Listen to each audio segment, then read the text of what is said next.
오늘 이 본문의 말씀으로 나는 아니라 라는 제목으로 말씀을 나누려고 합니다. 우리가 지난주에 본 말씀은 대제사장이 예수님을 신성모독으로 몰아서 사형을 이끌어내죠.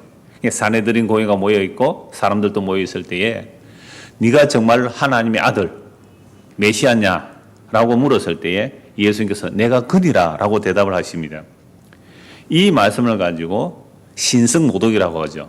그럼 너희는 어떻게 생각하는 이 신성모독은? 신성모독은 그냥 돌로 쳐 죽이는 겁니다. 빌라도에 갈 필요도 없어요. 근데 뭐 사형권이 빌라도에 있었기 때문에 그렇다고 하지만 대제사장이 아예 빌라도에 넘겨서 죽이려고 재판관에게 이제 다음 주에 보면 또 재판관이 빌라도에 보내지만 이 대제사장이 이끌어낸 거예요. 신성모독이다. 신성모독이다라고 하면서 어떻게 해야 되겠냐? 사형에 마땅합니다라고 이제 결론이 내려졌죠. 이 재판 끝난 겁니다. 이제 종교적 재판은 끝났단 말이죠. 자, 그렇게 재판이 끝나고 나니까 사람들이 어떻게 예수님을 조롱하는가? 65절을 보십시오. 마가복음 14장 65절. 어떤 사람은 그에게 침을 뱉으며 그의 얼굴을 가리고 주먹으로 치며 이르되 선지자 노릇을 하라 하고 하인들은 손바닥으로 치더라. 여러분, 예수님에게 뭘 했어요 지금? 사형에 해당된다. 이 신성모독이다. 죽여야 된다라고 결론이 나고 나니까 예수님께 사람들이 침을 뱉어요. 여러분, 침뱉음을 당했다. 얼마나 수치와 조롱입니까? 그리고 얼굴을 가려놓고 주먹으로 때리는 거죠. 네가 선지자라면 누가 때리는지 알아맞혀봐라. 그리고 손바닥으로 뺨을 때립니다. 여러분, 천지를 말씀으로 창조하신 하나님이 사람이 되시는데 그 하나님을 이렇게 침뱉고 때리고 죽였다 이 말입니다. 여러분, 성경에서 침뱉으라는 내용이 있어요. 그런 사람에게는 침을 뱉으라. 누구에게 그런 침을 뱉으라고 합니까? 신명기 25장 9절에 보면 형이 죽었을 때에 아들이 없어요. 그러면 동생이 형수를 취하여 아들을 낳아줘야 되는 겁니다. 이게 계대 결혼, 대를 이어주기 위해서 그렇게 법으로 정해놨잖아요.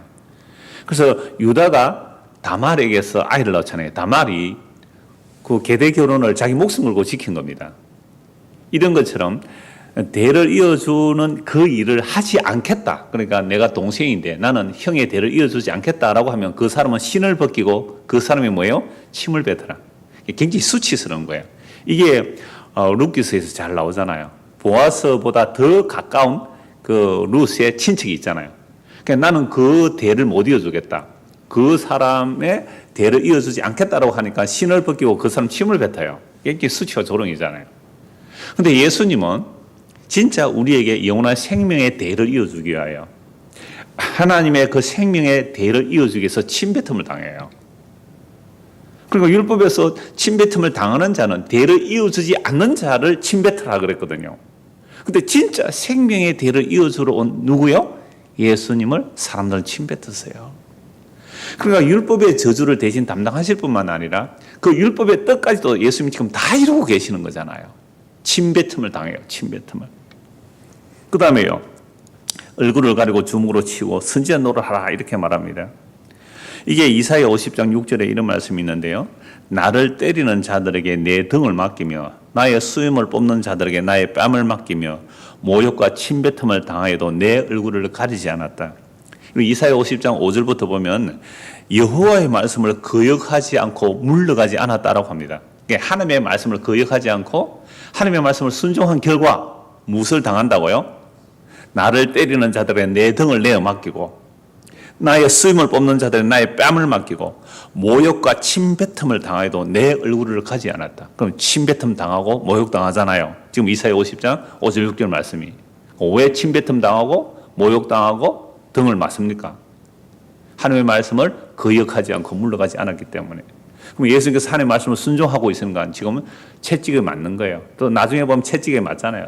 그 우리 영화 같은 데 보면 예수님께서 그 끝에 가죽에다가 끝에 뭐 새 조각 같은 걸 붙여서 한번 치면요 살점이 떨어지는 그 등을 맡긴단 말이에요. 등을 맡기고 수염을 뽑고 뺨을 맡기고 모욕과 침뱉음을 당합니다. 그러니까 이사야 50장에 있는 이 내용, 뭐 이사야 50장, 51장 계속 나가면 고난받는 종의 노래가 나오지요. 그럼 이 조롱과 모독과 수치를 지금 당하고 있는 거예요. 자, 그러므로 이러한 이사야 선지자의 예언, 또 미가야 선지자는 거짓말하는 시드기야 선지자. 시드기야는 거짓말하는 영이 임해서 거짓말하는 거예요. 400명이 똑같이 거짓말해요. 근데 미가야 혼자 바람을 하잖아요. 그때 시드기야가 미가의 뺨을 칩니다. 하나님의 영이 우리를 떠나 어떻게 너 같은 놈에게 가느냐라고 뺨을 치죠.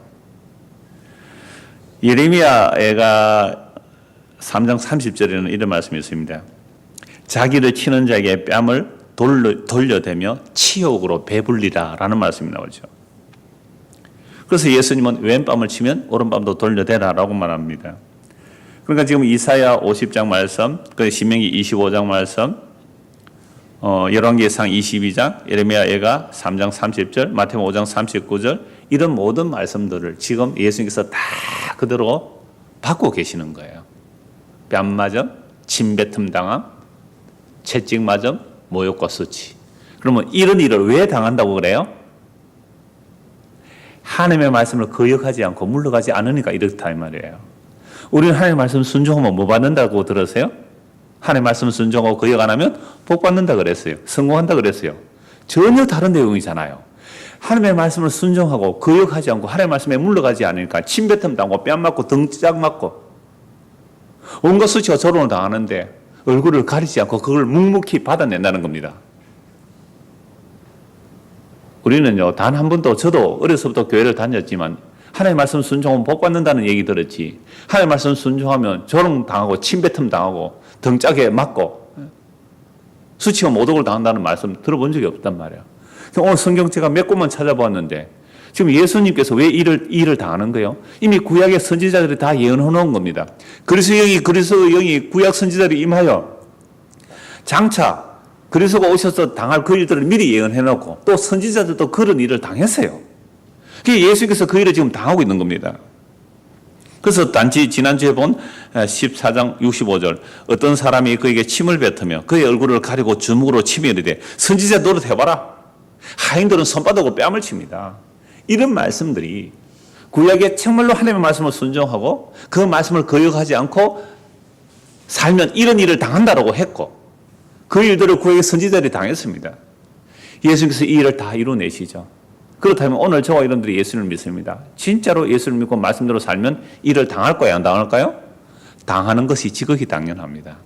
그래서 우리가 살다가 막 억울한 일을 당할 때가 있을 거예요. 별로 억울한 거 아니에요, 사실은. 따지고 보면 다 우리 죄인에서 억울해 당해도 마땅한데. 그러나 하나님의 아들은 이런 일을 당하면 안 되잖아요. 하나님의 아들이 죄 없는 분이 이런 일을 당했다는 것을 생각한다면 우리의 삶 속에서 좀 억울한 일을 당할 때에 예수님께서 하신 이 일을 보면 우리는 입을 닫게 됩니다. 뭘 억울해요? 죄 없는 하나님이 사람이 돼서 이런 일을 당하신 거예요. 이거 누구 죄 때문에 그런 거예요? 우리 죄. 그럼 다음 주에 계속 보고 있습니다만은요. 여러분, 빌라도가 바라바를 놓아줄까? 예수를 놓아줄까? 내가 사람들이 누구를 놓아달라고 해요? 바라바를. 살인 강도보다 예수가 더 미운 거예요. 살인 강도보다 예수가 더 미운 거예요. 우리가 성경을 통하여 예수님이 어떤 분인지 성경 우리가 뭘 말하는지를 쭉 살펴봐야 됩니다. 그래서 우리가 방금 드렸던 이 말씀만 우리에게 비춰진다 해도 예수님 누구신지 알게 되고 우리의 모습이 어떤지를 드러내는 거죠. 자, 마가복음 14장 54절 한번 보십시오. 14장 54절. 지난주에 이 말씀 드린다고 말씀을 드렸는데요. 베드로가 예수를 멀찍이 따라 대제사장의 집들 안까지 들어가서 아래 사람들과 함께 앉아 불을 쬐더라. 그럼 베드로가 예수를 어떻게 따라가요? 멀찍이 따라가죠. 그럼 베드로가 예수를 멀찍이 따라가는 이유, 왜 멀찍이 따라갈까요? 처음에 예수님께서 체포될 때에 베드로 제자들 다 도망갔죠. 모두가 다 도망갔습니다. 그런데 베드로가 멀찍이 예수를 따라가요. 왜 멀찍이 따라갔을까요? 조심스럽게 예수님이 어떻게 되는지 보려고 간 것 같아요. 여러분, 멀찍이 따라간다. 저도 어렸을 때부터 많이 설교 들으세요? 베드로가 예수를 멀찍이 따라가다가 예수를 뭐 했다고요? 끝까지 이제 부인하게 되었다. 그러니까 예수를 멀찍이 따라가면 안 되고 어떻게 해요? 가깝게 따라가야 된다. 가깝게. 그런 설교 많이 들었죠. 네. 멀찍이 따라가지 뭐 가깝게 따라가라. 저도 참 설교를 많이 들었는데요. 자, 그러면 예수님을 멀찍이 따라가지 않고 바짝 따라가려면 어떻게 해야 바짝 따라갑니까? 방법을 가르쳐 주죠. 예수님을 바짝 따라가는 방법. 뭐예요? 아니, 멀찍이 가면 안 되잖아요. 지금 인터넷으로 듣는 사람 다 멀찍이 듣잖아요. 근데 오늘 몇 사람 오셨어요. 이 마스크 쓰고. 그럼 여러분들은 지금 어떻게 해요? 가까이 온 거예요? 우리는 그렇게 들었거든요. 그래서 모든 공적 예배 잘 참석하고 주일 성수 11조 각종 헌금 봉사에 충성을 다하는 것. 이게 뭐라고 하세요? 주님을 가까이 하는 거죠. 자, 그런데 그렇게 가르친 자도 그렇게 알고 열심히 따라간 자들도 눈에 보이지도 않는 바이러스 때문에 어떻게 해요? 멀찍이 떨어졌죠. 저는 이번 기회가 우리의 신앙을 점검하는 좋은 기회라고 생각해요. 주일 성수. 우리에게 오신 어떤 분도 그래요. 그분은 뭐 20년 동안인가 주일 성수한다고 단 한 번도 주일을 뺀 적이 없대요. 그러니까 아무리 뭐 설날이고 명절이고 무슨 날이 있을지라도 주일 성수는 목숨처럼 지킨 사람이 한 분 오신 분이 계세요. 그러니까 왜? 그렇게 가르침을 받았기 때문에. 자, 그런데 이번 사태로 이제 멀찍이 멀어지는 거죠. 그러니까 지금 한 50% 정도는 인터넷으로 이렇게 뭐 예배를 하고 또 50%는 뭐 이렇게 그래도 예배 모이는 곳이 많거든요. 그래서 여러 가지 뭐 정부에서 강제적으로 방법을 좀 달리해라, 뭐 폐쇄한다 이렇게 나오는 거죠. 여러분, 그러면 교회로 정부가 만약에 강제로 폐쇄한다라고 하면 누가 제일 반발할까요? 누가 제일 반발할까요?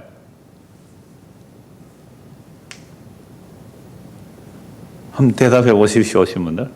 여러분들이 반발할 거예요. 왜? 이 마스크 쓰고 오신 여러분들은 아니, 우리는 예배에 목숨을 걸어야 되는데 얼마나 예배 중요하게 여기세요? 예배 성공하면 인생 성공한다. 참 많이 어떤 분은 그렇게 예배 성공해서 인생 성공한다.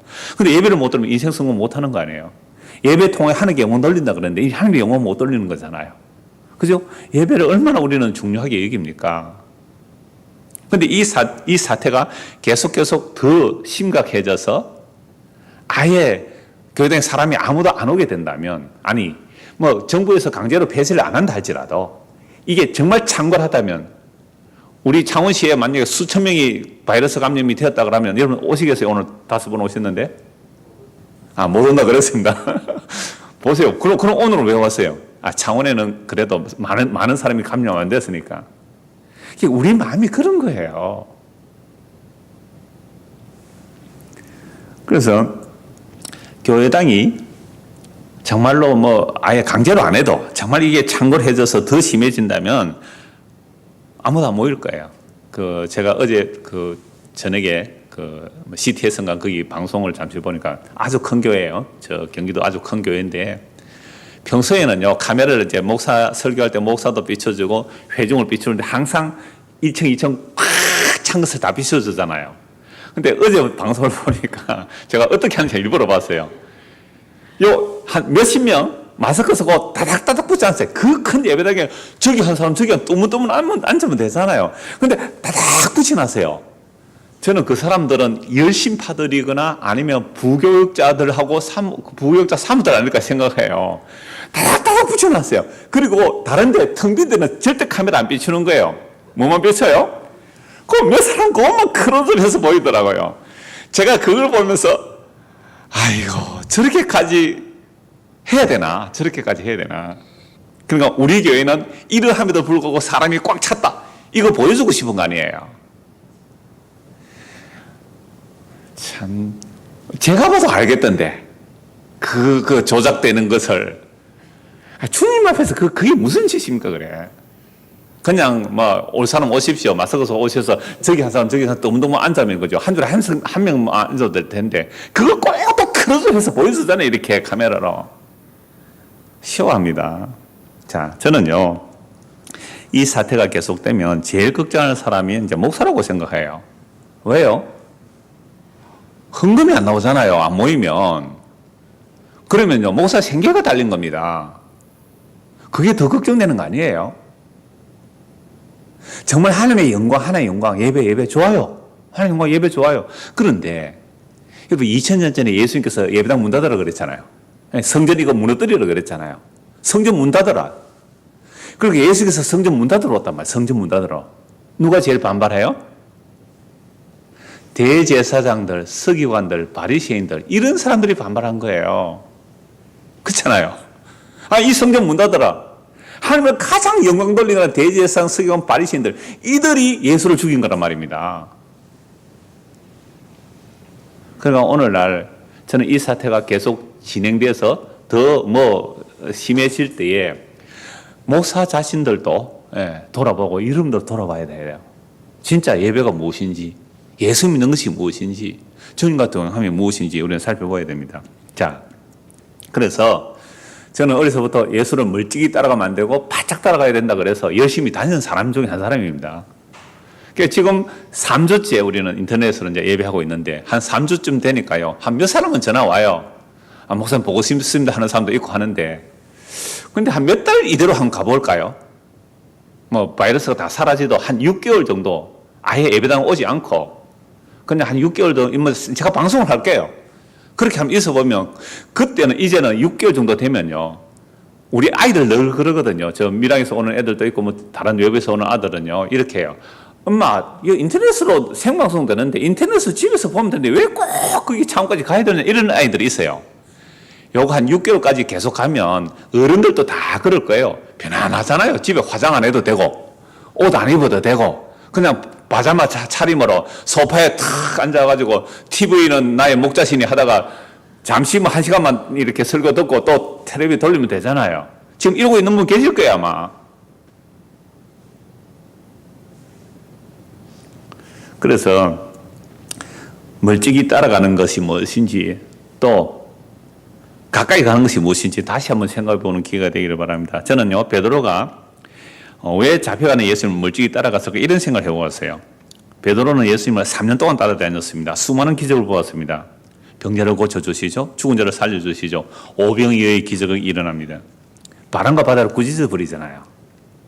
바람과 바다를 꾸짖어 주님. 지금 바이러스 한번 꾸짖으면 됩니까? 안 됩니까? 주님께서 되잖아요. 그래서 믿음 좋다는 사람들은 바이러스 물러가 좀 쉽다 이러고 기도하고 있잖아요. 그런데 주님께서 바람과 바다를 꾸짖으시는 그 주님을 누가 봤어요? 베드로가 직접 목격했잖아요. 심지어 변화산에서는 예수님께서 영광스럽게 변모되는 모습을 보았습니다. 베드로, 야고보, 요한이. 그러니까 베드로는 이런 생각이 있었을 거예요. 예수님을 멀찍이 따라가는 거죠. 따라가다가 예수님께서 지금 뭐하고 계십니까? 잡혀서 압박을 당해 뺨을 맞잖아요. 침뱉음 당하잖아요. 그러면 예수님께서 어떻게 해요? 뭡니까? 헐크. 두 얼굴을, 뭐예요? 헐크 이름이 뭐예요? 하면 확 일어나잖아요. 그래서 예수님도 어떻게 해요? 성전을 둘러엎던 그 능력으로 성전의 장상 다 둘러엎잖아요. 그 재판장에 앉은 대제사장 그냥 확 둘러엎고 예수께서 메시아로 팍 등장할 때 멀찍이 따라가다가 어떻게 해요? 자기는 1등으로 예수님한테 가서 짠! 이래 하려고. 다른 사람 다 도망가도 나는 예수님하고 함께 있었다. 이런 생각 저는 있었을 거라고 봐요. 왜? 저도 그런 마음이 있거든요. 안 그래요? 여러분들 영광 받는 자리에 옆에 숟가락 하나 올리려고 생각합니까? 안 합니까? 하잖아요. 영광 받지 않는 자리는 어떻게 해요? 멀리 도망가고요. 영광 받는 자리는 가까이 가려고 해요. 그래서 베드로는 멀찍이 따라가면서 예수님이 한번 힘을 떨치고 일어나면 왜? 3년 동안 본 게 예수님의 기적 아닙니까? 그래서 딱 따라갔는데 침뱉음 당하고 뺨 맞는데요. 어떻게 해요? 반항해요? 안 해요? 안 해요. 우리가 아까 이사야 성경, 예레미야 성경 읽은 내용이 다 그거예요. 주의 말씀을 순종하고 물러가지 않으므로 침뱉음 당하고 등짝에 채찍을 맞고 뺨을 맞는데도 그 수욕을 얼굴을 가리켜 그대로 다 받아들이고 있습니다. 그러니까 베드로가 멀찍이 서서 이때가 아무런 기적을 안 일으킵니다. 그 수치와 조롱과 모독을 다 당하고 계시는 거예요. 그래서 마가복음 14장 54절 다시 보십시오. 마가복음 14장 54절입니다. 베드로가 예수를 멀찍이 따라 대제사장의 집들 안까지 들어가서 아래 사람들과 함께 앉아 불을 쬐더라. 그러니까 요한복음에 보면 다른 제자가 한 명 더 있어요. 저는 이 사람을 요한으로 보는데 요한은 대제사장 친척이니까 그 제자지만 들어갔다 나왔다 하는 것 같아요. 그러니까 베드로 인도해서 들어가고 이렇게 돼 있는데요. 마가복음 이제 그 부분은 생략되어 있습니다. 자, 베드로가 예수를 멋지게 따라 대제 집 안뜰까지 들어가서 아래 사람들과 함께 앉아 뭐 한다고요? 예, 불을 쬐더라. 주보 보시면 안 오셔도 주보는 다 만듭니다. 그 그림 한번 보세요. 밑에 그림에. 클로즈업 이거 보일까? 여러 하면 유튜브에 나옵니까? 이 사진? 예, 카메라에 보입니까? 요 밑에 아니 불을 쬐고 있잖아요. 여러분 불 쬐면 얼굴 잘 비칠 텐데 저는 이것도 이렇게 생각해봐요. 여러분 예수님이 막 잡히고 있어도 몸이 어때요 지금? 춥잖아요. 몸이 추우니까 어디로요? 불가로 가는 거예요. 자, 그런데 문제는 오늘 읽은 말씀 54절에 각주 불 해놨잖아요. 불 했는데 밑에 보면 뭐라고 되어 있어요? 헬라어 빛을 쬐더라 이렇게 되어 있죠. 그러니까 불이라는 단어가 뭐라는 단어예요? 빛이라는 단어입니다. 그러니까 원래 헬라어로 불이라는 단어는요, 일반적인 불은 피라는 단어예요. 피로. 그런데 빛이랑 그 빛이랑 써 토포스라고 단어를 다르게 써요. 여러분 빛을 쬐입니까? 불을 쬐입니까? 지금 숯불을 쬐고 있잖아요. 근데 그 단어를 무슨 단어로 바꿔놨다고요? 빛을 쬐고 있더라 이 말이죠. 그 베드로는요, 예수님께서 지금 진리시고 빛이시잖아요. 그래서 예수님은 내가 근이라라고 했잖아요. 내가 근이라. 대제사장 앞에서 내가 그라고, 천지 창조의 그 하나님이라고, 예수님이 메시아라고, 하나님의 아들이라고, 그리스도라고, 내가 그라고 함으로 사형 언도를 받았단 말이에요. 그래, 내가 그라고 하는 그 예수님 앞에서 세 번이나 모른다고 부인하죠.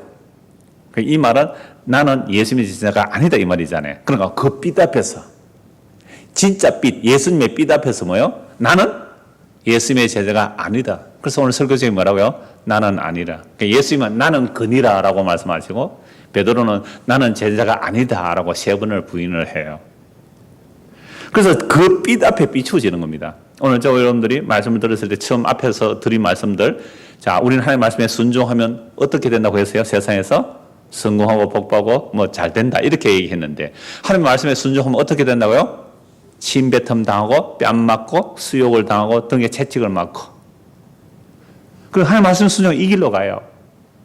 그러니까 여러분들은 오늘 다른 사람들은 안 오는데 5분이나 마스크 쓰고 오셨단 말이에요. 그러니까 나도 마스크 쓰고 가면 됩니까? 알아서 하십시오. 오도 되고 안 와도 되고.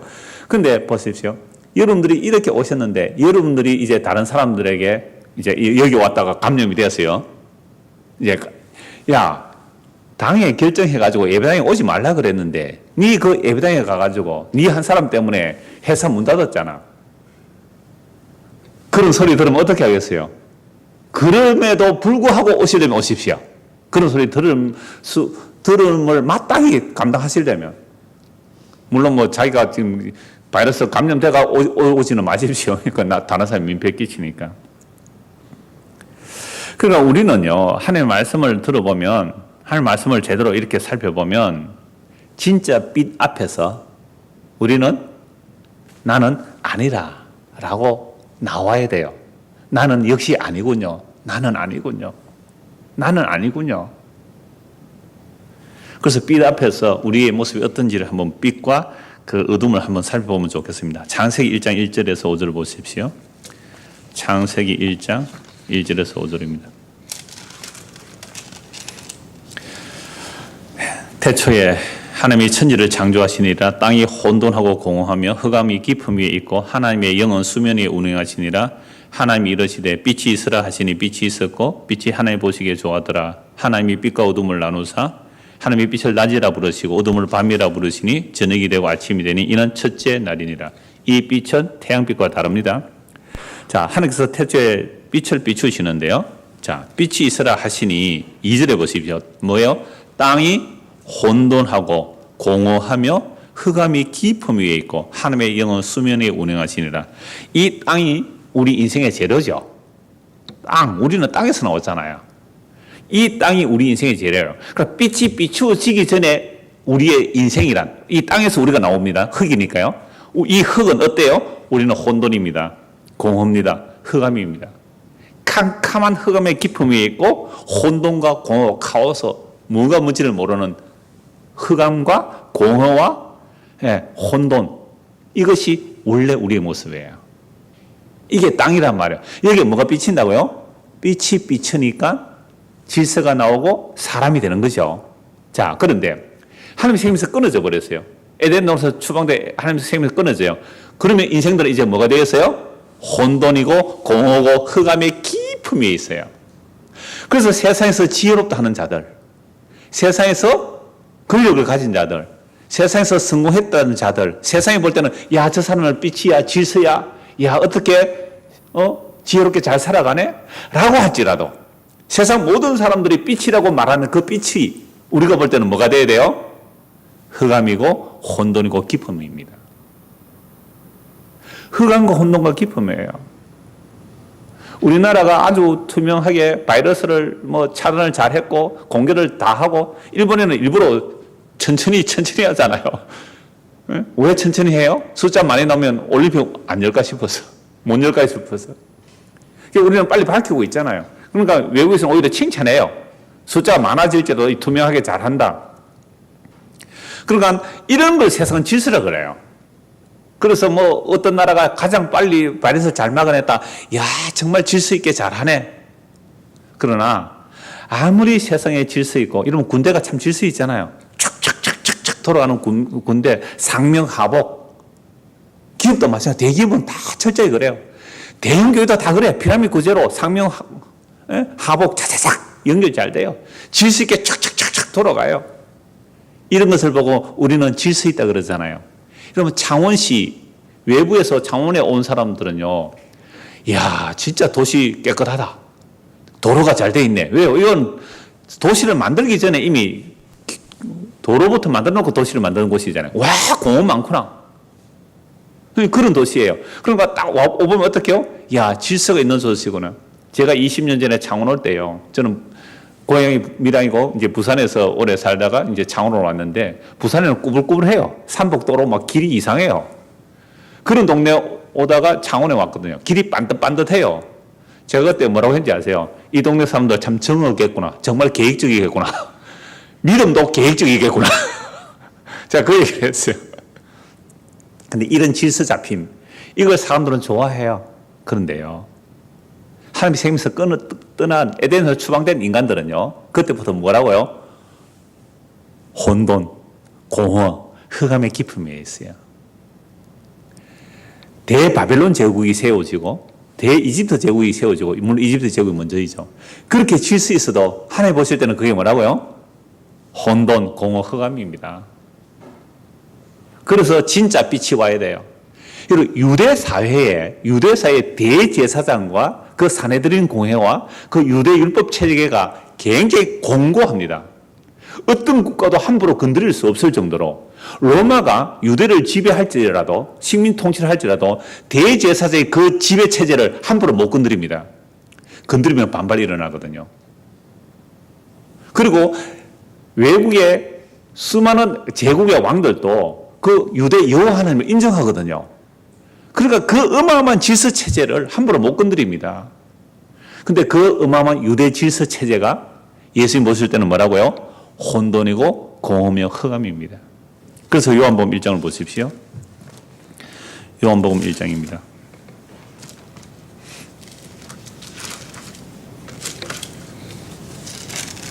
1절에서 5절. 태초에 말씀이 계시니라. 이 말씀이 하나님과 함께 계셨으니 이 말씀은 곧 하나님이시니라.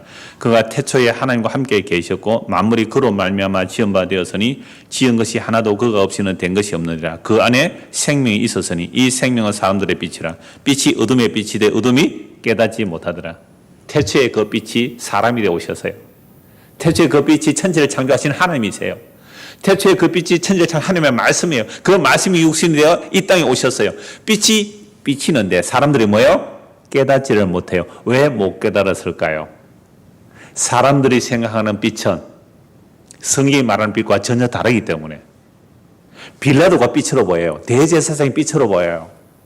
예수를 배척하는 그들이 빛으로 보이고, 예수님 저 갈릴리 나사렛 시골 출신 목수의 아들 가난한 사람, 세리와 죄인들과 어울리는 어둠으로 보이는 거예요.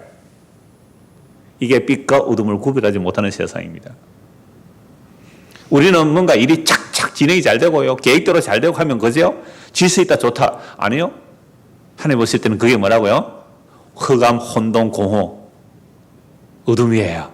어디가 길인지, 어디가 늪인지 알 수가 없어요. 그래서 예수님이 빛이란 말이에요. 침뱉음 당하는 그분이 빛이세요. 조롱 당하는 그분이 빛이세요. 사람들에게 매맞는 그분이 빛이세요. 그분이 길이에요. 그분이 진리예요. 그분이 지금 재판받고 있는데 베드로는 어떻게 해요? 불 쬐고 있어요. 몸이 추우니까. 아니 자기를 숨기려면 불빛 저 멀리 가야 되잖아요. 불 앞에 가서 불 쬐는다고요. 제가 아까 에어컨 틀까 하니까 여러분들 안 틀어도 된다 그랬잖아요. 저는 지금 추워서 지금 콧물이 나올 거예요. 아니 켜지 마세요. 켜지 마세요. 그러니까 제 몸이 이러면 나는 따뜻한 걸 원하잖아요. 베드로도 똑같아요. 불을 쬐고 있었다. 근데 그 불이 그냥 일반적인 숯불이 아니라 뭐라고요? 빛이라는 게 빛. 그 빛을 부리고 있는데 극명하게 드러나요. 진짜 빛. 예수님. 그 빛을 부인하고 있는 거죠. 지금 베드로가. 자, 이제 오늘 본문을 보십시오. 마가복음 14장 66절입니다. 베드로는 아랫뜰에 있더니 대제사장의 여종 하나가 와서 베드로가 불 쬐고 있는 것을 보고 주모하이르되 너도 나사렛 예수와 함께 있었도다 하거늘 불 앞에 나오니까 베드로가 정체가 드러나죠. 밝은 불인데 근데 이 불 앞에 드러나 베드로 정체가 드러나니까 너도 나사렛 예수와 함께 있었다. 여러분 나사렛 출신 나사렛에서 그 무슨 선한 것이 나오고 있나. 너 나사렛 한과 같이 있었네 봤다 이렇게 말하잖아. 자 베드로가 부인하이르되 나는 네가 말하는 것이 무엇인지 알지도 못하고 깨닫지도 못하겠노라 하고 앞들로 나가세. 다른 장소로 살짝 피해가는 거예요. 다른 장소로 살짝 피해 나갑니다. 나갈새 여종이 그를 보고 곁에 서 있는 자, 그 각주 1에 나갈새 각주 1 한번 보십시오. 자, 어떤 사본에는 68절 끝에 뭐요? 마침 닭이 울더라가 있음. 그러니까 지금 처음 부인하죠. 처음 부인했습니다. 나는 네가 뭐라고 말하는지 깨닫지도 못하고 알지도 못하겠다 하고 살짝 피해가서 첫 번째 부인했어요. 자, 첫 번째 부인했는데 닭이 울었어요? 안 울었어요? 울었어요. 요거 한 번 울었어요. 그죠? 한 번 울었어요. 근데 베드로가 닭이 한 번 울었는데 예수의 말씀을 부인했다는 것을 아직 인식 못해요. 그냥 닭 소리도 못 들은 거예요, 사실은. 닭이 울었지만 닭 소리를 못 들었단 말이에요. 여종이 그를 보고 곁에 서 있는 자들에게 다시 이르되 이 사람은 그 도당이다. 베드로가 1차 자리를 피해서 다른 곳으로 갑니다. 근데 그 여종이 따라와요. 여종은 앞에 그 여종이 같은 사람이에요. 베드로를 따라와요. 그를 보고 곁에 서 있는 사람들에게 이르되 이 사람은 그 도당이다. 여러 사람이 말해버리죠. 그때 베드로가 또 부인합니다. 몇 번 부인했어요? 2번 했어요. 첫 번째 부인했을 때 각주 다른 사본에 보면 마침 닭이 울더라가 돼 있어요. 닭이 한번 울었습니다. 그런데 베드로가 닭 울음 소리도 못 들었고 예수를 지금 일단 부인하고 있는데 예수의 말씀도 기억이 안 나요. 일단 두 번째 부인을 합니다. 자, 조금 후에 조금 시간이 되었습니다. 그 곁에 서 있는 사람들이 다시 베드로에게 말하되 너도 갈릴리 사람이 참으로 그 도당이다. 여러분 주변의 사람들이 왜 갈릴리 사람이라고 확정을 할까요? 이런 말투가 있잖아요. 말투. 사람들 저 말 들으면요. 저는 굉장히 표준어 쓰려고 애를 썼는데도 서울 사람들이 보면 경상도 사투리래요. 알아요 이거. 예. 너 갈릴리 나사렛 사람이에요. 이러면 경상도 사람 전라도 사람 다 알거든요. 말투가 딱 보면 알아요. 그래서 너도 갈릴리 사람이 참으로 그 도당이니라. 그러나 자 보세요. 이제 무리들이 이제 베드로를 압박합니다. 71절. 그러나 베드로가 저주하며 맹세하되 나는 너희가 말하는 이 사람을 알지 못하노라. 여러분 저주하고 맹세할 정도로 예수를 부인해 버립니다. 세 번째 부인입니다. 이 저주라는 말은 저주하고 맹세한다는 말, 나는 절대로 저 사람 알지 못한다 라고 자기 저주를 하는 거예요. 맹세하는 거죠. 정말 이 정도로 부인하면 어떻게 해요? 내가 잘못 봤나 해서 안 잡아가는 거예요. 그 정도 완전히 완벽하게 부인해 버립니다. 자, 세 번을 부인합니다. 72절. 닭이 곧 두 번째 울더라. 그러니까 첫 번째 언제 울었어요? 처음 부인하고 나서 울었어요. 근데 그때는 베드로가 깨닫지를 못했어요. 예수님 말씀도 기억 안 나요. 근데 세 번 딱 부인하고 나니까 닭이 뭐요? 두 번째 울죠. 이에 베드로가 예수께서 자기 하신 말씀 곧 닭이 두 번 울기 전에 네가 세 번 나를 부인하리라 하심이 기억되어 그 일을 생각하고 울었더라. 이거 카메라 있으니까 좋으네요. 앞에 비춰주고. 자, 위에 그림입니다. 보입니까? 아니, 영상으로 보시는 분들. 베드로는 그냥, 여러분, 예수님 말씀이 기억났으면, 내가 예수님을 부인 안 한다고 목숨 걸고 부인 안 하겠다고 했는데 부인했군 하고 예수님 하고 뛰어가야 되잖아요. 근데 어떻게 해요? 그냥 밖에 나가서 울었더라. 그냥 울었더라. 예수님 말씀이 생각나서 울었더라. 마가복음 14장 30절 한번 보십시오. 예수님의 말씀이 무슨 말씀인지 14장 30절. 예수께서 이르시되 내가 진실로 네게 이르노니 오늘 이 밤 닭이 두 번 울기 전에 네가 세 번 나를 부인하리라. 베드로가 힘있게 말해야 내가 주와 함께 죽을지언정 주를 부인하지 않겠나이다 하고 모든 제자도 이와 같이 말하더라. 죽을지라도 예수님 부인하지 않겠다 그랬는데 예수님 뭐라고 말씀하셨어요? 오늘 이 밤에 닭이 몇 번요? 두 번 울기 전에 네가 세 번 나를 부인하리라. 그럼 닭이 처음 울었어요. 베드로 처음 부인했어요. 그것도 못 깨달았잖아요. 닭 울은 소리도 안 들렸고 예수님 말씀 기억 안 나요. 근데 분명히 세 번 딱 부인하고 나니까 닭이 두 번째 울잖아요. 근데 닭이 두 번째 울기 전에 베드로가 만약에 예수님 말씀 기억났다면 예수님 말씀이 안 이루어지는 거예요. 그럼 닭은 이 두 번째 울어야 되고 베드로는 두 번 울 때까지 세 번 부인해야 되는 겁니다. 만약에 베드로가 부인 안 했다면 베드로가 예수님보다 능력자예요. 예수님은 말씀으로 천지를 창조하신 분입니다. 그냥 닭 두 번 울기 전에 베드로가 세 번 부인해야 되는데 일어나는 거예요. 그럼 이 일을 통하여 성경은 우리에게 뭘 알려주시는 겁니까?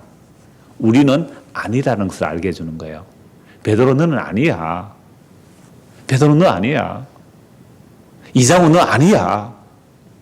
오늘 오신 여러분들 너 아니야. 이걸 알려주는 거예요. 예수님은 이렇게 말씀합니다. 내가 그니라. 내가 그니라. 나는 스스로 있는 자라.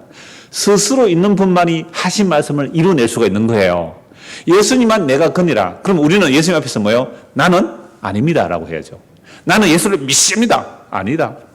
나는 예수님을 죽도록 충성하겠습니다. 아니다. 나는 죽을지언정 주를 부인하지 않겠습니다. 아니다. 이 말입니다. 모든 제자 다 그렇게 말했잖아요. 내가 그니라. 근데 우리는요, 나는 아니군요. 나는 아니군요.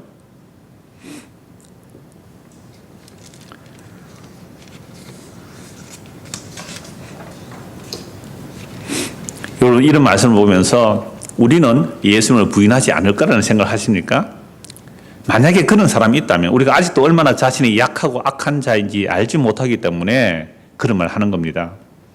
그럼 베드로가 조금 전에 뭐라 그랬어요? 주와 함께 죽을지언정 주를 부인하지 않겠다라고 말하잖아요. 그렇게 큰 소리를 쳤습니다. 그런데 막상 그 계집 여종 앞에서도 나는 네가 하는 소리가 무슨 말인지 도저히 알지도 깨닫지 못하겠다고 사람들이 많으니까 뭐라고 부인해요? 저주하고 맹시하면서 부인해 버렸습니다. 세 번 부인했잖아요. 예수님 말씀대로 일어나세요. 닭 두 번 따고 그때 세 번 부인할 때 닭이 또 두 번째 울어요. 꽃게하고 우니까 그제서야 뭐라고요? 깨닫고 그냥 나가 울었어요. 그뿐이에요. 그런데 우리는 정말 작은 이익 앞에 예수를 부인합니다. 저요 참 이 설교 준비해서 많이 마음에 찔렸어요. 우리 세례 교인을 보고를 해야 돼요. 총회에 세례 교인 수를 보고를 해야 돼요. 그럼 세례 교인 한 명당 뭐 농촌은 5,000원, 뭐 중도시는 뭐 7,000원, 뭐 대도시는 뭐 10,000원 이렇게 세례 교인 헌금을 해. 이 말도 안 되는 얘기예요. 이거 뭐 정말 총회가 잘못하는 거예요. 이건 돈 많으면 타락해요. 그래도 우리가 노예 소속되고 총회 소속되어 있으니까 그래서 우리 전에 공동회 재직할 때에 뭐 각자 그러면 세례교인 의무금해서 이 말도 안 되는 말이거든요. 이 무슨 의무금이에요. 그래서 세례교인 헌금을 이렇게 어떻게 할까 하니까 각자가 우리 몇 번은 각자가 한 번씩 했어요. 근데 그냥 경상비로 합시다. 훨씬 좋죠? 7,000원 안 내도 되잖아요. 그래서 이제 해마다 이렇게 숫자를 보고 하는데 제가 귀찮아서 뭐 들어가서 숫자 정정하고 해야 돼. 안 하고 나니까 옛날 숫자가 그대로예요. 그대로 몇 년 나눴잖아요. 그러면 뭐요? 저도 세금 세력의 공급은 줄인 거잖아요. 이런 일 여러분들 합니까 안 합니까? 평소에. 미안합니다. 여러분들에게 물어서 죄송합니다. 저는 합니다. 이러더라고요. 그러니까 아주 작은 이익 앞에서 우리는 예수를 모른 척하고 또 심지어는요, 특히 저 같은 목사인 사람들은요, 예수의 말씀을 이용해서라도 자기 이익을 챙깁니다. 예수의 말씀을 이용해서 자기 이익을 챙겨요. 우리가 이런 자들이에요.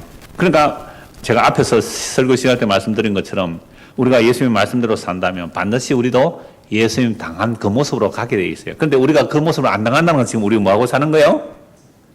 부인하고 살기 때문에 그래요. 예수를 부인하고 살기 때문에. 우리의 삶 속에서 예수를 부인하고 살기 때문에 적당히 타협하고 살기 때문에 요만큼 살아가는 거예요.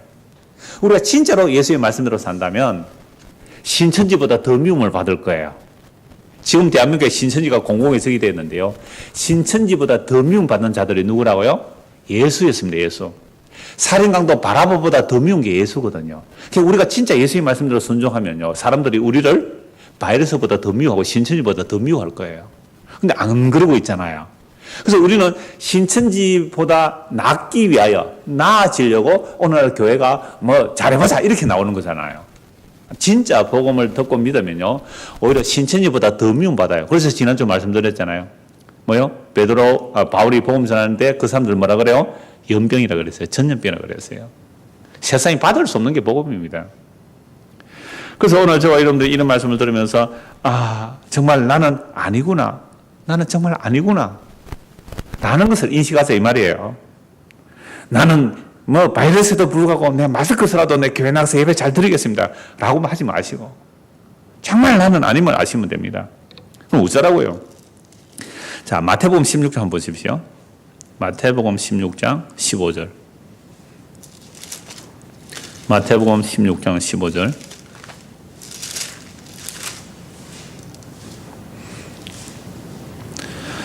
자, 예수님께서 제자를 물으시죠. 너희는 나를 누구로 하느냐? 예, 베드로가 대답합니다. 16절. 시몬 베드로가 대답하여 이르되 주는 그리스도시요 살아계신 하나님의 아들이십니다. 예수께서 대답해 이르시되 바요나 시몬아 네가 복이 있도다. 이를 네게 알게 하니는 혈육이 아니요 하늘에 계신 내 아버지시니라. 또 내가 네게 이르노니 너는 베드로라. 내가 이 반석 위에 내 교회를 세우리니 음부의 근세가 이기지 못하리라. 베드로의 뜻이 뭐예요? 반석이죠. 반석. 바위라는 말이죠. 베드로의 원래 이름은 시몬입니다.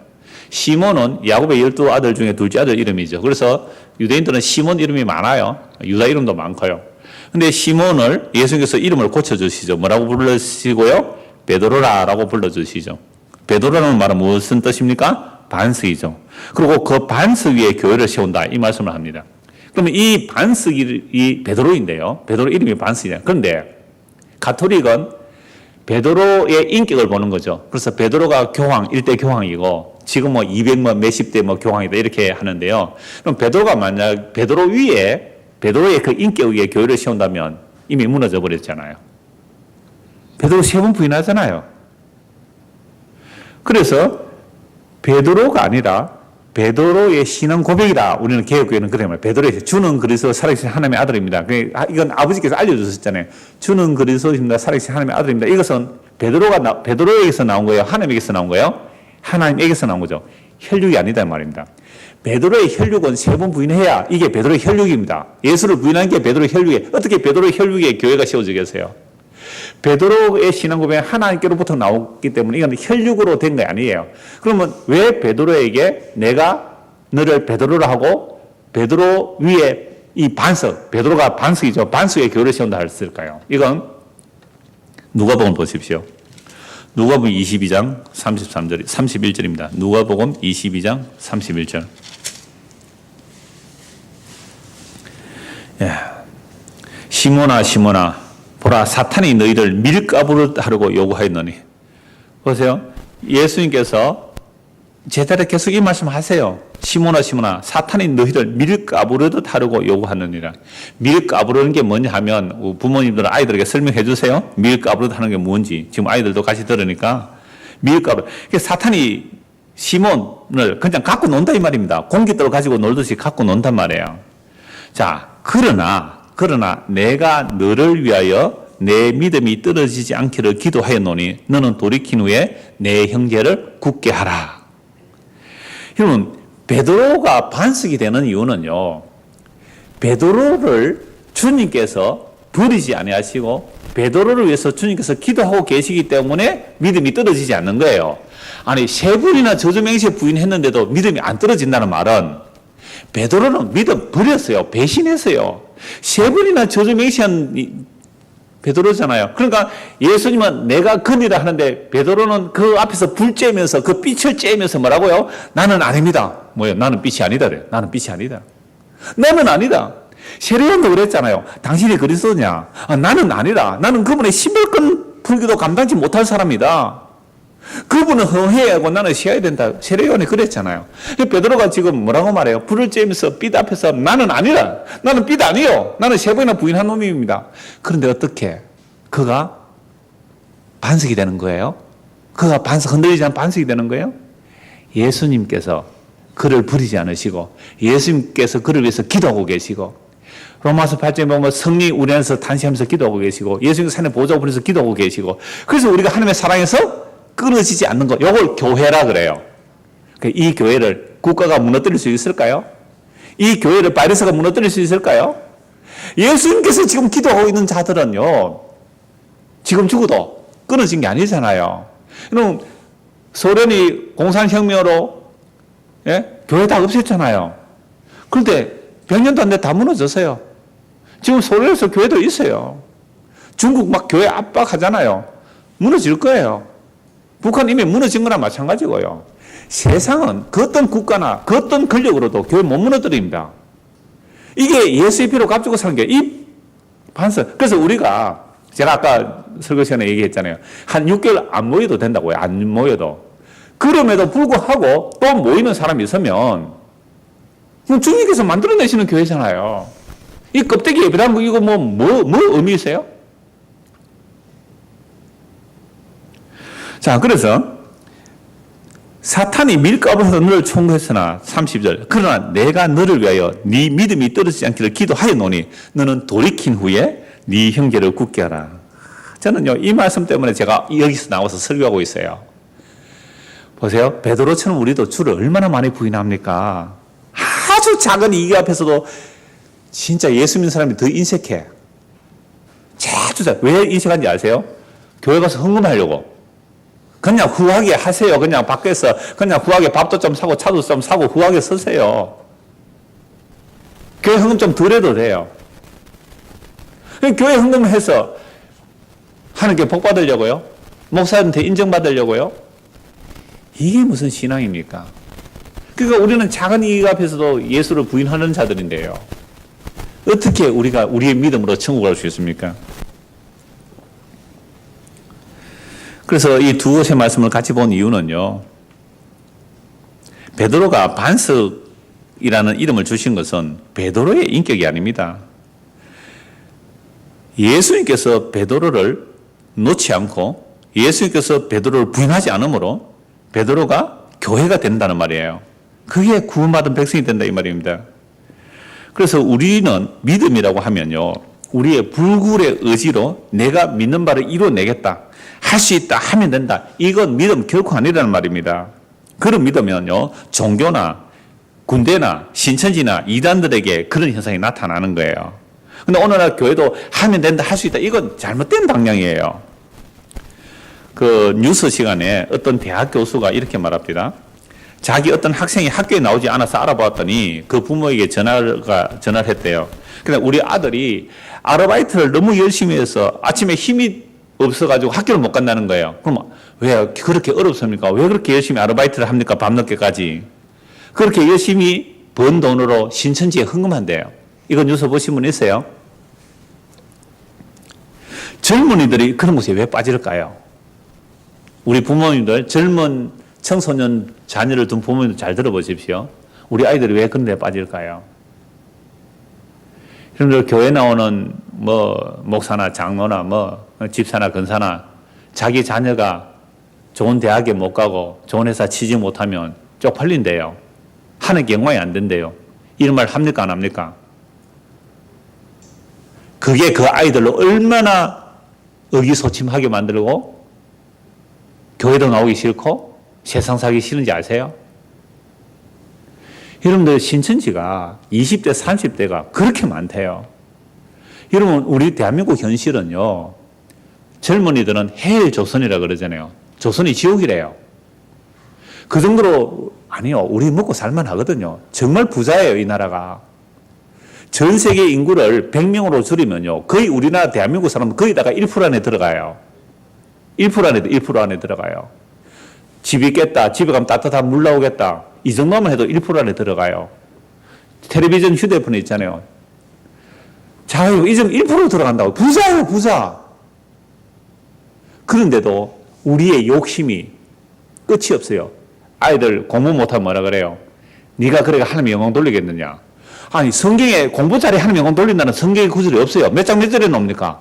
사도행전 29장에 나옵니까? 말도 안 되는 내가복음을 만들어내요. 네가 좋은데 회사 취직해 하나님 영광 돌린다고. 그럼 애들이 대학 못 가고 취직 못하면 교회도 못 오잖아요. 제가 이혼하고서라도 교회 올 수 있어야 된다 그랬잖아요. 그러니까 오늘 교회가 껍데기 신앙생활 한 거예요. 여러분 신천지가 저렇게 급성장한 것은요. 이 땅에 교회가 바른 복음 잘 못 전해서 그래요. 그 신천지 교육장으로 있었던 정말 10번째 손가락 안에 들어가 높았던 사람의 신현욱 목사인데요. 그분이 나와서 지금 합동처 목사가 되어 있어요. 그분 얘기 들어보세요. 교회가 복음 잘못 전해서 그렇다고. 그럼 이번에 이렇게 되면 신천지에서 많이 탈퇴할 것이라고. 그럼 그들을 교회가 감당할 능력이 됐느냐 물었어요. 어떤 분이. 왜요? 신천지 교육 철저히 시킵니다. 그러니까 젊은이들 어떻게 접근하는지 아세요? 한 사람을 포섭하기 위해서 1년에서 5년 걸린답니다. 절대로 정치를 안 드러내고 1년에서 5년 동안 한 사람에게 굉장히 정을 쏟아줘요. 대학에 가면 시험 족보라는 게 있거든요. 시험 족보 잘 알려주고요.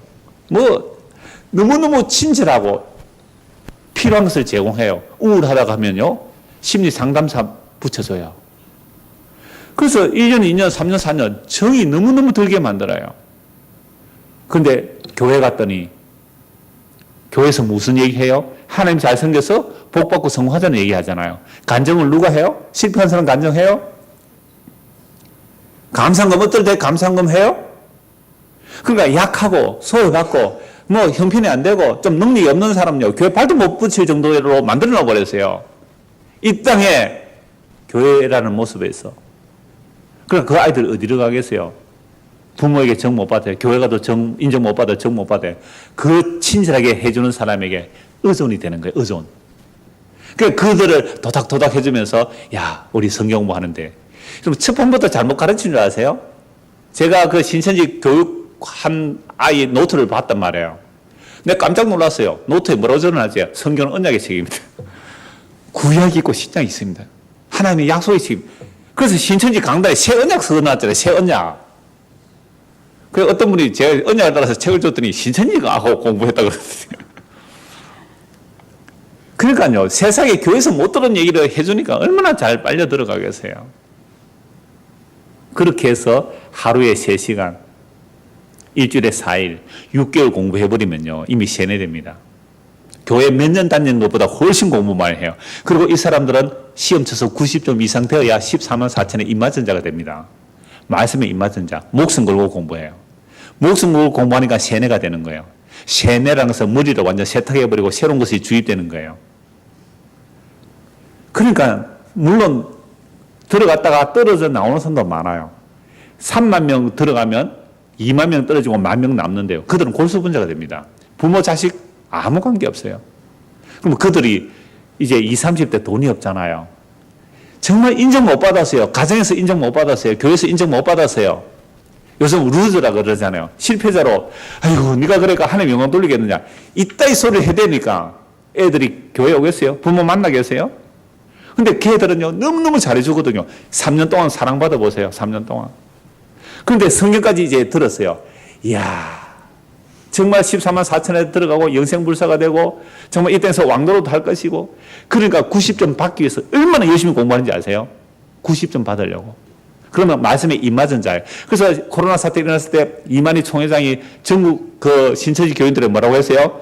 우리는 전 세계에서 유일하게 하나님의 말씀으로 확실히 입맞은 자들입니다. 마귀의 농간에 놀아가지 마시고 믿음에 굳게 서십시오. 자기들이 말씀에 입맞은 자예요. 그렇게 열심히 공부해서 90점 맞았는데요. 이런 사람들은요, 못 빠져나와요. 못 빠져나와요.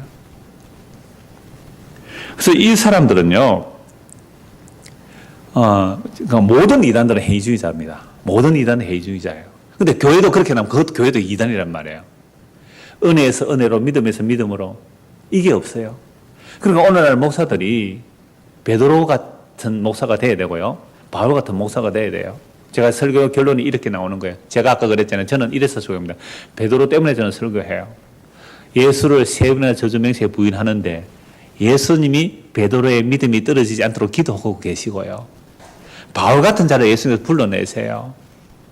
그렇다면 우리는 우리의 자녀들을 어떻게 품어야 돼요? 주의 오래 참으심으로. 아이들을 용납해 주셔야 되잖아요. 괜찮다고. 너 예수 믿으면 괜찮다고. 너 예수 믿으면 괜찮다고. 너 안에 예수 믿으면 나는 그것으로 가장 큰 기쁨이라고. 이렇게 말할 수 있는 부모가 있다면 아이들은요, 다른 데 안 빠져요. 우리 젊은 부모님들 또는 나이 드신 분들, 우리의 어린 자녀들에게 꼭 자족을 배우세요. 자족. 예수 그리스도로 인한 자기 자족이 없으면 자기 자족, 아이들에게 억압해요. 자기 욕망을 아이들에게 투사시켜서 아이들을 자기 욕망의 대상물로 만들어내려고 해요. 아니에요. 회개해야 됩니다. 그래서 성경에서 말하는 믿음은 이런 불굴의 의지가 아니란 말이에요. 우리의 믿음이 아닙니다. 예수께서 우리에게 은혜로 주신 믿음, 그게 은혜의 선물입니다. 그 믿음조차도 선물로 주셨고 그 믿음을 유지하는 것도 우리가 하는 게 아닙니다. 누가 유지해요? 예수님이 기도해 주셔서 그 믿음이 유지돼요. 예수님이 스스로 계시는 분입니다. 그래서 졸지도 주무시도 아니하시고 자기 백성을 위해서 기도하십니다. 그러므로 베드로가 세 번이나 저주하고 맹세하면서 부인해도 예수님께서 베드로를 부인하지 않으므로 굴이 일어납니다. 성경의 믿음은 바로 이런 믿음을 말합니다. 그러므로 이런 믿음의 내용을 선물로 받는 것이 바로 복음입니다. 그래서 복음에는 우리의 의가 아닙니다. 복음에는 사람의 의가 없습니다. 복음에는 하나님의 의가 나타나서 믿음에서 믿음에 이르게 합니다. 이게 복음입니다. 그러니까 이 믿음은 은혜의 선물로 주신 믿음이고 또 믿음으로 사는 이것도 예수님께서 우리의 믿음이 떨어지지 않도록 기도하고 계시고 성령께서 우리 안에서 기도하시고 이래서 우리가 믿음에서 믿음으로 가는 거예요. 그러므로 우리가 예수를 믿는다는 것은 자기 자신의 실체를 알아갑니다. 예수님께서 베드로에게 자기를 부인하고 나를 따르라 라고 하셨습니다. 자기를 부인하고 나를 따르라. 근데 이걸 금욕적인 거 아니에요. 종교적 금욕 아니에요. 지금 신천지 그 신도들은 정말 자기 부인을 하고 따라가는 거예요. 그렇게 열심히 일해서 한 달에 아이들이 아르바이트 해가지고 헌금한다고 학교도 못 갈 정도로 열심히 일한단 말이에요. 그게 자기 부인이라고 그래요. 그 사람들. 자기 부인. 절대로 그거 자기 부인 아닙니다.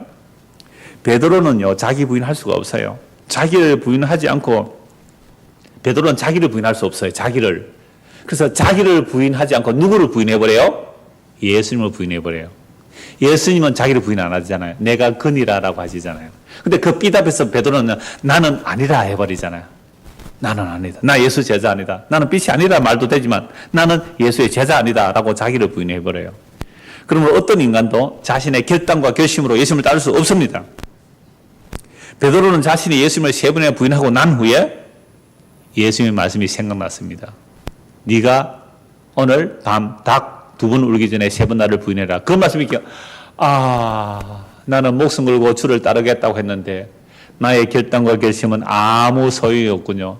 나는 예수님의 말씀대로 세 번이나 부인했습니다 하고 울고 있어요. 근데 놀랍게도 아까 본 누가복음 22장 30절 이렇게 말씀합니다. 그러나 내가 너를 위하여 네 믿음이 떨어지지 않기를 기도하였노니 너는 돌이킨 후에 네 형제를 굳게 하라. 베드로가 세 번이나 부인하지만 그의 믿음이 떨어지지 않았다는 말씀은 예수님께서 그를 위해서 기도하고 있기를 쉬지 않고 있기 때문에 그렇습니다. 비록 세 번이나 저주 맹세하면서 베드로가 예수를 부인하여도 예수님은 베드로를 부인하지 않습니다. 그러므로 너는 돌이킨 후에 내 형제를 굳게 하라고 합니다. 여기서 돌이키는 것도 누가 돌이켜 주십니까? 베드로가 아닙니다. 베드로는 울고 그냥 도망가세요. 예수님께서 돌이켜 주십니다. 부활하신 후에 제자를 찾아가시죠. 성천하셔서 성령을 보내주십니다. 성령이 임한 후에 베드로는 어떻게 형제들을 굳게 세우겠습니까? 어떻게 베드로가 성도들을 굳게 세우겠습니까? 여러분은 나는 주님을 부인하지 않았습니다. 나는 끝까지 주님을 따라갔습니다. 이렇게 베드로가 설교할 수 없지 않습니까? 그러면 베드로는 이때부터 어떻게 설교할까요?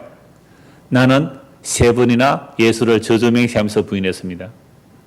그런데 예수님이 나를 부인하지 않았습니다. 요걸 설교라 해요. 요걸 복음 전한다 그래요. 그럼 베드로가 예수님의 무슨 제자예요? 흔히 수제자. 질서 좋아하는 사람 맨날 베드로가 수제자, 1등 제자 그러는데요. 베드로가 적어도 그 정도 권력 있는 수제자라면 성경 기록, 누가? 마태, 요거 빼. 내 3번 부인했다, 너 요 말 빼. 할 수 있잖아요. 성경 그런 거 못해요. 그래서 성경이 성경입니다. 다윗에게 가늠하고 살해하는 거 그거 지워. 못해요. 그죠? 못해요. 인간에 있는 죄악은 그대로 다 드러내는 겁니다. 그래서 성경이 성경이에요. 베드로가요. 어떻게 설교할까요? 어떻게 복음 전할까요? 나는 3번이나 저주명시에 부인했는데 예수님이 나를 부인하지 않았습니다. 예수님이 나를 부인하지 않았습니다. 요거 설교하는 거예요. 이제 설교 성경 2권 보고 오늘 말씀 마무리하겠습니다. 베드로후서 3장입니다. 베드로후서 3장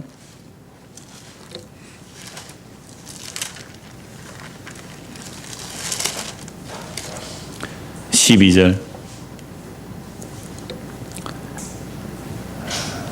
하나님의 날이 임하기를 바라보고 간절히 사모하라. 그 날에 하늘이 불에 타서 부러지고 물질이 뜨거운 불에 녹아지려니와 우리는 그의 약속대로 의가 있는 곳인 새 하늘과 새 땅을 바라보도다.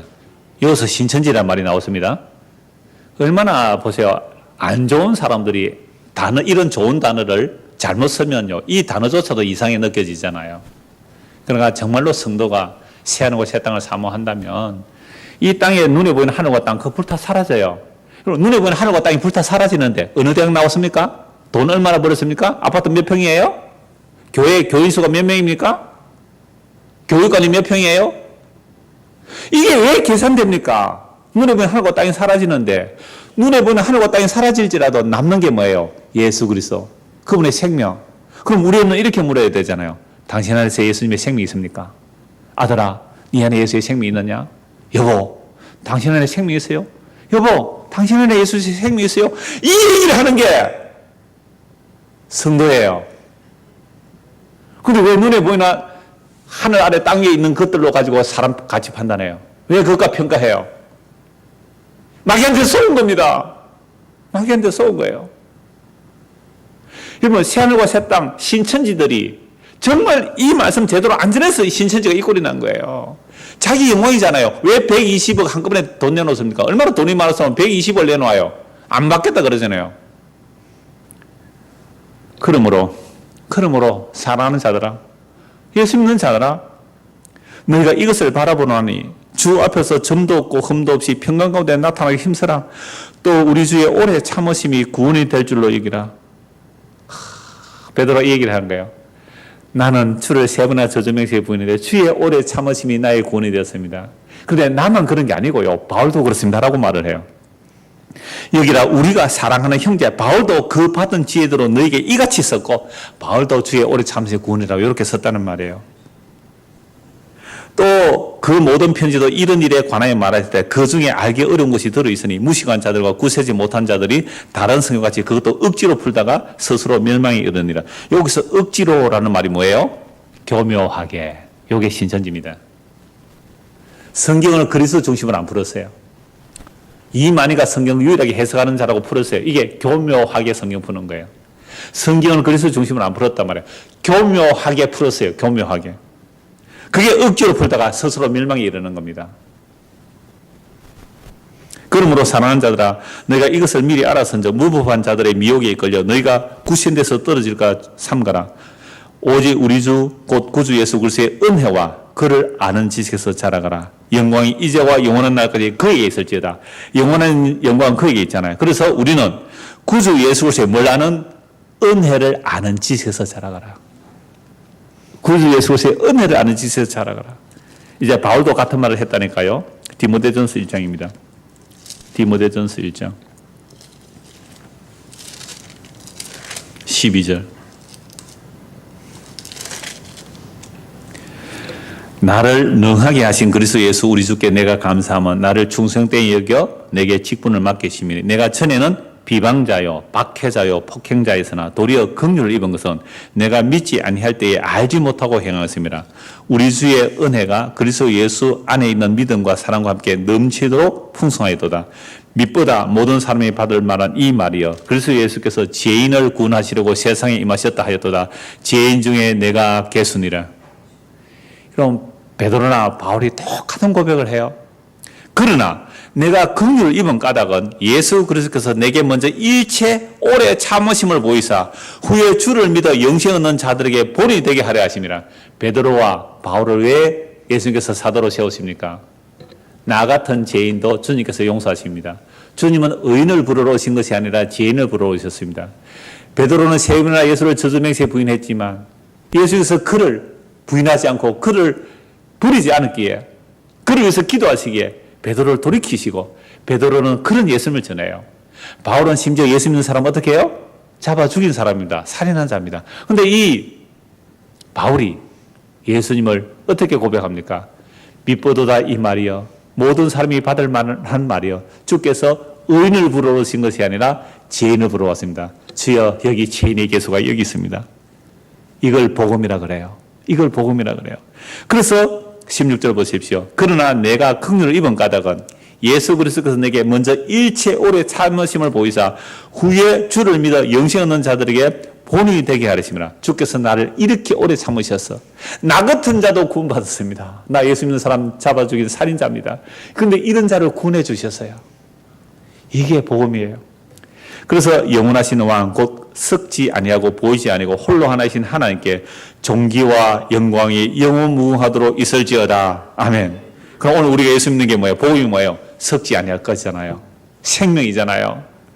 영원하신 왕 곧 썩지 아니하고 보이지 아니고 홀로 하나이신 하나님께 존귀와 영광이 영원무궁하도록 있을지어다. 아멘. 그래서요 바울은 정말 헌신충성 봉사를 했습니다. 죽도록 헌신충성 봉사를 했습니다. 그런데 뭐라고 말해요? 고린도전서 15장 10절에 보면 내가 아니요. 내가 이렇게 헌신한 것은 내가 아니요. 베드로가 나는 아니요. 바울이 나는 아니요. 내가 아니요. 하나님의 은혜가 헛되지 않아요. 이렇게 되었습니다라고 고백을 해요. 그래서 또 바울서도 이렇게 말하죠. 우리는 믿음이 없을지라도 우리는 신실하지 못해도 디모데후서 2장 13절 말씀에요. 우리는 믿음이 없을지라도 믿음이 없을지라도 우리는 신실하지 못해도 주님은 항상 믿으시니 자기를 부인하실 수 없으시리라. 우리는 주를 부인해도 주님께서 우리를 부인하지 않기 때문에 우리가 믿음으로 살게 됩니다.